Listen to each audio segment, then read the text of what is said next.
हम लोगों को क्या पढ़ना है और हमने कल क्या पढ़ा था जो आज हमको ज़रूरत पड़ेगी। तो सबसे पहले याद ये रखना है कि यूरोपियन क्षेत्र में जब व्यापारिक होड़ मचती है तो भारत के क्षेत्र में कई कंपनियां व्यापार करने के उद्देश्य से अफ्रीका को क्रॉस करते हुए समुद्री मार्ग से आते हैं और इन्हें ही नाम दिया गया एक तरह से व्यापारिक होड़। और इस क्रम में यूरोप के कई कंपनियों ने भारतीय क्षेत्र की ओर व्यापारिक उद्देश्यों से ललाहित होकर के यहाँ पर आए। शुरू में भारतीय राजाओं ने भी उनको सपोर्ट किया। इसका मूल कारण ये था कि ये भारत में आकर भारतीय वस्तु खरीदते थे और ले जाकर के यूरोप में बेचते थे।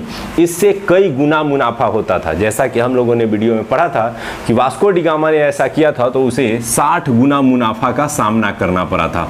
तो इस तरह से कंपनियों को यानी व्यापारियों को भी लाभ होता था और भारत में जो वस्तुएं थी वो तेजी से बिकते थे और बिकने के कारण जो राजस्व वसूली हमारे राजाओं को होती थी वो बढ़ गई थी। तो निश्चित रूप से भारत के राजाओं ने उन्हें सपोर्ट किया और यह व्यापारिक कंपनियां आगे बढ़ने लगी। लेकिन कहीं ना कहीं इन व्यापारी को ये एहसास हो रहा था कि हम यहाँ ज़्यादा मूल्य चुकाकर यहाँ से वस्तु ले जाते हैं। नतीजा ये हुआ कि उन्होंने राजनीतिक मामलों में हस्तक्षेप कर वह धीरे धीरे यहाँ पर अपना सत्ता स्थापित करने लगे ताकि यहाँ से हम कम मूल्य पर वस्तु ले जाएं और यूरोप में बेचें ताकि अधिक से अधिक लाभ हो सके। आपको पता ही होगा कि व्यापार का मूल उद्देश्य ही होता है अधिक से अधिक लाभ अर्जित करना। तो ऐसे में ये इन व्यापारी कंपनियों ने भारत के राजनीतिक मामलों में हस्तक्षेप शुरू किया और धीरे धीरे करके सारी सत्ता को अपने कब्जे में लेने का प्रयत्न किया। इस क्रम में जितने यूरोपियन कंपनी थी उनके मध्य संघर्ष भी देखने को मिलता है। जैसे कल हम लोगों ने देखा था कि डच और अंग्रेजों के मध्य एक संघर्ष होता है, वेदरा का युद्ध, जहां पर डचों का सफाया हो जाता है। फिर उसी तरह से आपको देखने को मिलेगा कि अंग्रेज और फ्रांसीसियों के मध्य होता है। तो वे कंपनियां जो यूरोप से भारत आई थी व्यापार करने, उनमें हम लोगों ने स्पेशली पुर्तगाल और इससे जुड़े हुए कुछ पॉइंट्स जहां से ऑब्जेक्टिव आते हैं उन्हें पढ़ लिया था। दूसरा डच, उसके संबंध में हम लोगों ने पढ़ लिया था। आज हम लोग मुख्य दो के बारे में पढ़ेंगे, अंग्रेजी कंपनी और फ्रांस की कंपनी। इन दोनों के बीच क्या रिलेशन रहे, इन दोनों से जुड़े हुए क्या ऑब्जेक्टिव क्वेश्चन में बन सकते हैं। तो चलिए इसे शुरू करते हैं। इस वीडियो को ध्यान से देखिएगा, समझ में आएगा तो निश्चित रूप से कमेंट कीजिएगा और उम्मीद करेंगे कि आपको ये सारे ऑब्जेक्टिव देखते देखते ही याद हो जाएंगे।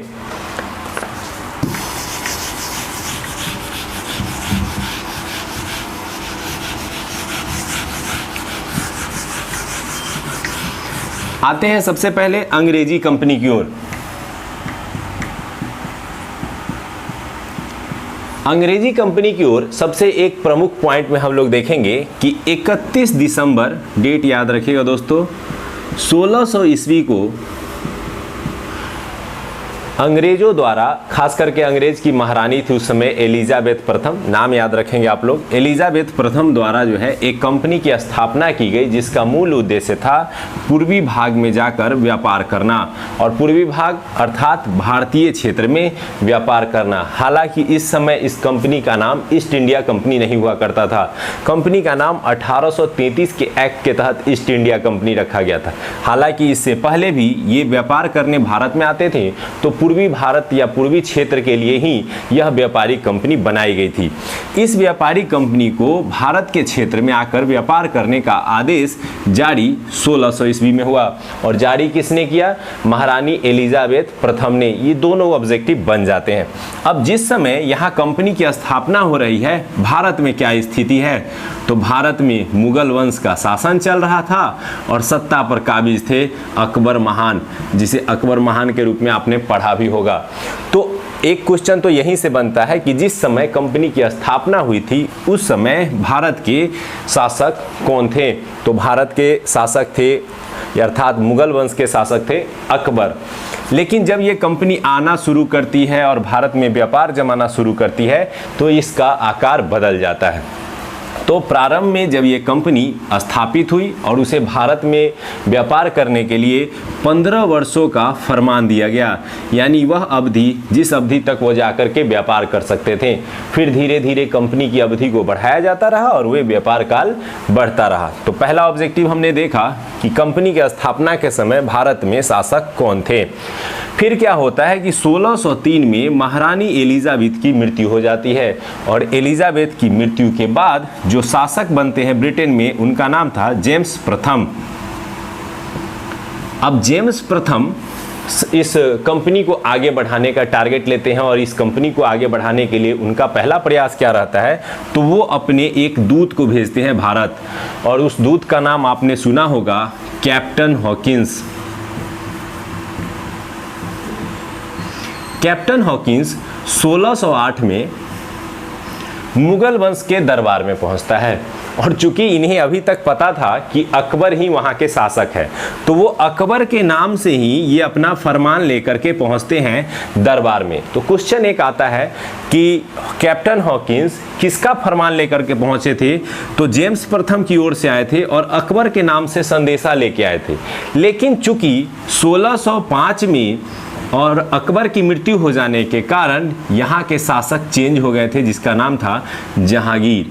तो इस प्रकार से दोनों क्वेश्चन बनते हैं कि कैप्टन हॉकिंस किसके दरबार में पहुंचे, तो जहांगीर के। चले थे किसके दरबार में आने के लिए, अकबर के। फरमान किसके नाम से लेके आए थे, अकबर के। किसको भेजा गया था, किसने भेजा था, तो जेम्स प्रथम, जो उस समय ब्रिटेन के सम्राट थे।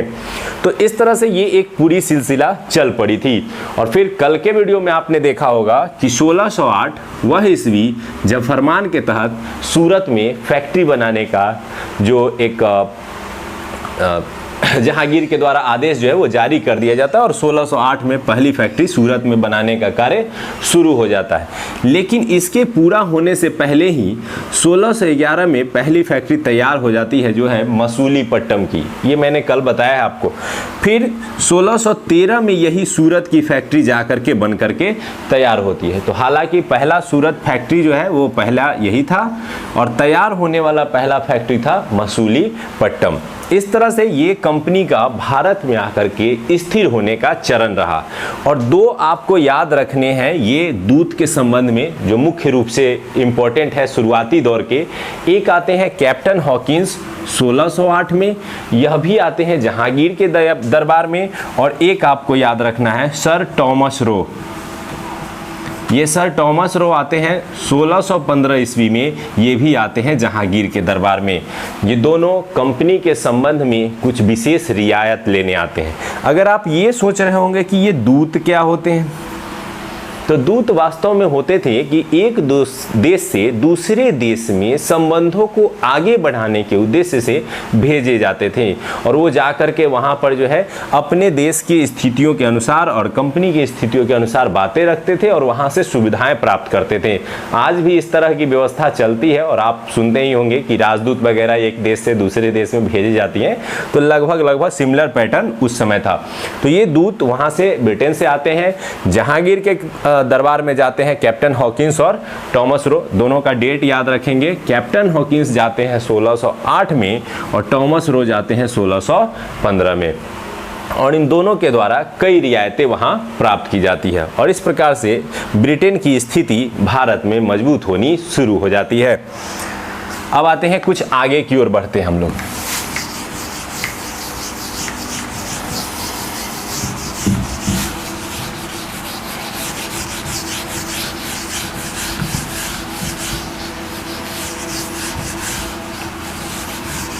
शुरुआती दौर में ब्रिटेन को अस्थायित्व होने के लिए कई तरह से समस्याएं भी रहीं कि उन्हें अपने यूरोपीय कंपनियों के सामने एक तरह से प्रतियोगिता करनी पड़ रही थी। उसके लिए एक बहुत ही बेहतर क्षण तब आता है जब 1632 ईस्वी में, याद रखेंगे दोस्तों 1632, याद रखना बहुत आसान है, 16 × 2 32। तो 1632 ईस्वी में वे गोलकुंडा, जानते होंगे साउथ इंडिया में गोलकुंडा के शासक से एक प्रकार से सुनहरा फरमान प्राप्त करते हैं। ये सुनहरा फरमान क्या था, ये क्वेश्चन आता है। यह सुनहरा फरमान वो था कि जब गोलकुंडा में जाकर के ब्रिटेन को गोलकुंडा में फ्री व्यापार करने का एक आदेश प्राप्त हो जाता है। यह उनके लिए पहला कदम था जब उन्हें भारत में फ्री व्यापार मिलता है। हालांकि आपको पता होगा कि प्रारंभ में वे टैक्स चुकाते थे, वस्तु खरीदते थे, लेके जाके बेचते थे, लेकिन अगर व्यापार के क्रम में पहला उनको फ्री ट्रेड का अवसर अगर भारत में कहीं मिला था, हालांकि इसके बदले में उन्होंने कुछ मूल्य भी चुकाए थे गोलकुंडा को, तो ये कहा जाता है सुनहरा फरमान गोलकुंडा द्वारा दिया गया था। लेकिन इससे भी बड़ी उपलब्धि इस दृष्टि से ये फरमान संबंध में आता है 1717 में। ये दो आपको याद रखना है, एक 1632 वाला और एक 1717 वाला। 1717 में उस समय मुगल वंश के सबसे कमजोर शासकों का दौर शुरू हो चुका था, जिसे उत्तर मुगल काल के नाम से जाना जाता है। इस समय वहाँ के शासक थे फर्रुखसियर। फर्रुखसियर के दरबार में पहुंचते हैं ब्रिटेन के एक दूत जिसका नाम था जॉन सरमन। याद रखेंगे दोस्तों, वहां हमने दो देखे थे, कैप्टन हॉकिंस और टॉमस रो। एक यहां से पूछेगा, जो फर्रुखसियर के दरबार में जाते हैं और फर्रुखसियर से विशेष रियायत लेना चाहते हैं व्यापार के संबंध में, और होता भी ये है कि वे अपने उद्देश्य में सफल हो जाते हैं और एक फरमान जारी कर दिया जाता है फर्रुखसियर द्वारा। क्या था उस फरमान के कुछ महत्वपूर्ण पॉइंट, उसको देखते हैं। पहला पॉइंट ये था कि 3000 रुपये वार्षिक कर लेकर के मुगलों ने बंगाल क्षेत्र में मुक्त व्यापार का आदेश दे दिया। याद रखेंगे, 3000 रुपये लेकर के मुगलों ने बंगाल क्षेत्र में मुक्त व्यापार का आदेश दे दिया और 10,000 वार्षिक कर लेकर के सूरत के क्षेत्र में मुक्त व्यापार का आदेश दे दिया। और साथ ही साथ जो बंबई क्षेत्र में जो सिक्के वगैरह अंग्रेजों द्वारा चलाए जा रहे थे, उन सिक्कों को पूरे भारत में चलाने की परमिशन दे दी गई। यह एक विशेष प्रकार का रियायत था जो अभी तक किसी भी यूरोपियन कंपनी को भारत में नहीं प्राप्त हुआ था। मुगलों द्वारा दिया गया यह विशेष रियायत ब्रिटिश इतिहास में मैग्ना कार्टा के नाम से जाना जाता है। और इसे आप बहुत ही हद तक जानिएगा कि मैग्ना कार्टा क्या होता है, तो अधिकार पत्र होता है। तो यूरोपीय कंपनियों में British company east India company के लिए यह एक मैग्ना कार्टा के रूप में साबित हुआ। और क्वेश्चन भी आता है, यूरोपीय कंपनी का कौन सा आदेश मैग्ना कार्टा के नाम से जाना जाता है, तो वह है फर्रुखसियर का आदेश। कब दिया था? 1717 में। और इसके तहत कौन कौन से मुख्य पॉइंट थे, तो आप याद रख सकते हैं। बंबई में के जो सिक्के थे वे पूरे भारत में चल सकते थे। तो इस तरह से ये प्रमुख आदेश थे और इसी आदेश को कहा जाता है ब्रिटिश कंपनी का मैग्ना कार्टा। तो आपको 2 पॉइंट याद रखने हैं, एक सुनहरा फरमान कब मिला और एक ब्रिटिश कंपनियों को मैग्ना कार्टा कब मिला। तो ये 2 इंपॉर्टेंट पॉइंट है जहां से आपको क्वेश्चन आते हैं। दूसरी ओर ब्रिटेन की स्थिति सुधारने में एक घटना का बड़ा ही योगदान रहा। एक तरफ ब्रिटिश कंपनी भारत में आगे बढ़ रही थी, दूसरी तरफ पुर्तगाली कंपनी आगे बढ़ रही थी। इसी दौरान यूरोप के संबंधों ने भारत में भी तय कर दिया कि आगे चल कर के क्या होने वाला है। 1661 ईस्वी में ब्रिटेन के राजकुमार का विवाह पुर्तगाल की राजकुमारी से हो जाता है और नतीजा ये होता है कि इन दोनों के संबंध वहाँ मजबूत होते हैं और उसका असर भारत में देखने को मिल जाता है। 1661 ईस्वी में ब्रिटेन के राजकुमार चार्ल्स द्वितीय और पुर्तगाल की राजकुमारी कैथरीन, याद रखेंगे दोस्तों, पुर्तगाल की राजकुमारी का नाम था कैथरीन, ब्रिटेन के राजकुमार थे चार्ल्स द्वितीय। दोनों का विवाह होता है 1661 ईस्वी में। परिणाम स्वरूप जो बंबई क्षेत्र भारत का पुर्तगाल के नियंत्रण क्षेत्र में था, उसे दहेज स्वरूप ब्रिटेन के राजा को दे दिया जाता है। आज भले ही यह हम लोगों को एक अटपटा लगता हो कि भारतीय क्षेत्र को यूरोपीय दहेज में भी दिया करते थे, लेकिन ऐसी घटना है और आपको याद रखनी है, ऑब्जेक्टिव बन जाते हैं। तो चार्ल्स द्वितीय और कैथरीन का विवाह हुआ। परिणाम स्वरूप जो बंबई क्षेत्र था भारत का, उसे दहेज स्वरूप एक ब्रिटिश को सौंप दिया गया, अर्थात इंग्लैंड को दे दिया गया। अब क्या होता है, इंग्लैंड इसे लेकर के कुछ वार्षिक करों के माध्यम से इसे कंपनी को सौंप देते हैं ताकि कंपनी यहाँ से व्यापार को आगे बढ़ा सके और अपनी स्थिति को मजबूत कर सके। इसके संबंध में आपको याद ये रखना है कि 1668 इसके कुछ वर्षों बाद ही उन्होंने इसे व्यापार के लिए दे दिया था। 1668 में 10 पौंड वार्षिक किराए पर कंपनी को बंबई दे दिया गया। तो याद रखना है 1661 में विवाह हुआ। बंबई दहेज स्वरूप ब्रिटेन के राजा चार्ल्स द्वितीय को प्राप्त हुआ। ब्रिटेन के राजा ने उसे 7 वर्षों बाद 1668 ईस्वी में 10 पौंड वार्षिक किराए पर कंपनी को बंबई सौंप दिया और उसे वहां व्यापार करने की खुली छूट दे दी। और इस प्रकार से भारत में धीरे धीरे करके ब्रिटेन की स्थिति मजबूत होती जा रही थी। लेकिन इस दौरान जहां हमने देखा कि अकबर के टाइम में क्या हो रहा था, जहांगीर के समय क्या स्थिति थी, फर्रुखसियर के समय क्या स्थिति थी, एक और आते हैं मुगल शासक जिसके समय संबंध खटास में पड़ जाते हैं। वह कोई और शासक नहीं था, आपने नाम सुना होगा औरंगजेब का।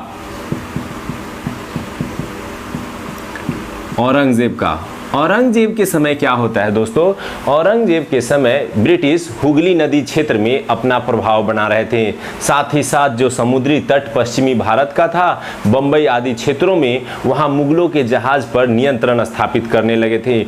इस बात से औरंगजेब काफ़ी दुखी थे और उन्होंने अंग्रेजों से साथ युद्ध करने का निर्णय लिया और अंग्रेजों को खदेड़ करके बाहर कर दिया था हुगली क्षेत्र से। लेकिन यह ज़्यादा समय तक नहीं चला और 1688 में औरंगजेब का सामना सर जॉन चाइल्ड, याद रखेंगे दोस्तों, यहाँ से क्वेश्चन आएगा, सर जॉन चाइल्ड के साथ एक संघर्ष हुआ। इस संघर्ष में सर जॉन चाइल्ड पराजित हो जाते हैं, लेकिन दोनों के बीच एक संधि होती है और संधि के तहत पुनः अंग्रेजों ने यहाँ भारत में रुकने का जो है उनका फरमान जो है वो बचा रह जाता है और कुछ बदले में वे जो है जुर्माना भर देते हैं। तो इस जुर्माना भरने के बाद ही इस सर जॉन चाइल्ड को रुकने का आदेश मिल जाता है। तो यहाँ से क्वेश्चन आता है, वे ब्रिटिश शासक जिसका सामना अंग्रेज से हुआ था और उसे भागने पर विवश कर दिया गया था, तो वो थे सर जॉन चाइल्ड। ठीक है, तो ये पूरा का पूरा एक इतिहास था कि कैसे आकर के ब्रिटिश कंपनी भारत में स्टेबल होने लगती है। अब हम देखते हैं कुछ और पार्ट जो ब्रिटिश कंपनी के स्थापना से ही जुड़ा हुआ है।